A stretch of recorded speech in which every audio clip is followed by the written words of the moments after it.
Hello friends, നമസ്കാരം. പുതിയൊരു വീഡിയോയിലേക്ക് എല്ലാവർക്കും സ്വാഗതം. Welcome back to my channel V B H home. അത്യാവശ്യം കുറച്ച് ജലദോഷവും പനിയൊക്കെ ആയിട്ടിരിക്കുകയാണ്. അതുകൊണ്ട് സൗണ്ടിനൊക്കെ കുറച്ച് വ്യത്യാസം ഉണ്ടായിരിക്കും. എന്നാലും കുഴപ്പമില്ല. ഞാൻ ഇന്ന് ഒരു റൈസാണ് തയ്യാറാക്കിയിട്ടുള്ളത്. അതിൻ്റെ വീഡിയോ ആണ് ഞാൻ പോസ്റ്റ് ചെയ്യുന്നത്. മഷ്റൂം വെച്ചിട്ടാണ് ഈ റൈസ് ഉണ്ടാക്കിയിരിക്കുന്നത്. തയ്യാറാക്കുന്നത് എങ്ങനെയാണെന്ന് നോക്കാം. ഒരു കപ്പ് ബസ്മതി റൈസ് ഒരു ബൗളിലേക്ക് ഇട്ട് കൊടുക്കുന്നുണ്ട്. ഇതാദ്യം നല്ലതുപോലെ ഒന്ന് കഴുകി വൃത്തിയാക്കി എടുക്കാം. ഒരു 20 മുതൽ 25 മിനിറ്റ് ഇതൊന്ന് കുതിരാനായിട്ട് ഇടാൻ വേണ്ടി നികത്തി വെള്ളം ഒഴിച്ച് കൊടുത്ത് റൈസ് ഒന്ന് കുതിരാൻ വെക്കാം. ഒരു പാത്രത്തിൽ ഞാൻ കുറച്ച് വെള്ളം എടുത്തിട്ടുണ്ടായിരുന്നു. വെള്ളം ഒന്ന് ചൂടായി വന്നിട്ടുണ്ട്. ഇതിലേക്കൊരു 1.25 ടീസ്പൂണോളം ഉപ്പും 1 ടേബിൾ സ്പൂൺ നമ്മൾ കുക്കിംഗ് ഓയിൽ ഏതെങ്കിലും ഒരു കുക്കിംഗ് ഓയിൽ ഒഴിച്ച് കൊടുക്കുക. ശേഷം വെള്ളം നല്ലതുപോലെ ഒന്ന് ചൂടായി കെട്ടിയിട്ടുണ്ട്. അപ്പോൾ നമ്മൾ കുതിർത്തെടുത്ത് വെച്ചിട്ടുള്ള റൈസ് ഇട്ട് കൊടുക്കാം.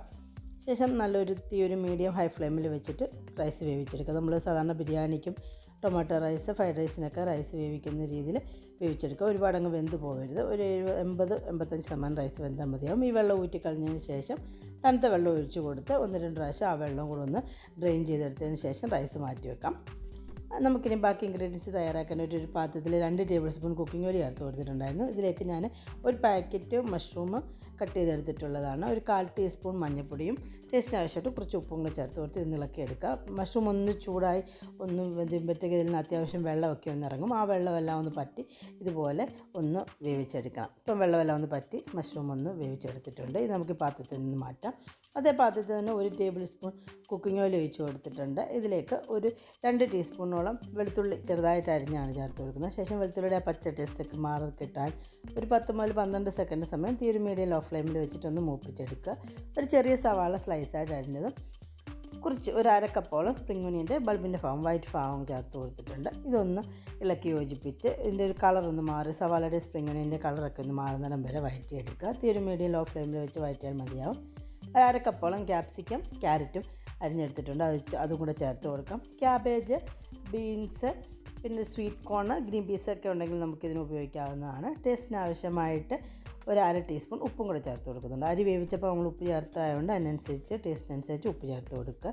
വെജിറ്റബിൾസ് എല്ലാം ഒത്തിരി ഒന്നും ഓവർ കുക്ക് ആവേണ്ട. ജസ്റ്റ് ക്യാബേജും ക്യാരറ്റും ക്യാപ്സിക്കും ഞാൻ ചേർത്തിട്ടില്ല. ക്യാരറ്റും ക്യാപ്സിക്കും ഒന്ന് സോഫ്റ്റായി കിട്ടുന്നിടം വരെ 2-3 മിനിറ്റ് ഒന്ന് ഇളക്കി യോജിപ്പിക്കുക. ശേഷം നമ്മളെടുത്ത് വേവിച്ച് വെച്ചിട്ടുള്ള മഷ്റൂമും 1/2 ടീസ്പൂൺ കുരുമുളക് പൊടിച്ചാണ് ചേർത്ത് കൊടുക്കുന്നത്. സോയാ സോസ് ഒരു 1.5 ടേബിൾ സ്പൂണും നമ്മൾ അരിഞ്ഞെടുത്ത് വെച്ചിട്ടുള്ള സ്പ്രിംഗ് ഒനിയൻ്റെ ബൾബിൻ്റെ ഭാഗം ഉണ്ടല്ലോ അതിൻ്റെ ബാക്കി ലീഫിൻ്റെ ഭാഗം അരിഞ്ഞെടുത്ത് വെച്ചിട്ടുണ്ടായിരുന്നു. അതും കൂടി ഇട്ട് കൊടുത്ത് നല്ലതുപോലെ ഒന്ന് ഇളക്കി യോജിപ്പിച്ചതിന് ശേഷം വേവിച്ചെടുത്ത് വെച്ചിട്ടുള്ള ഒരു കപ്പ് അരിയാണ് നമ്മൾ വേവിച്ചെടുത്ത് വെച്ചിട്ടുള്ളത്.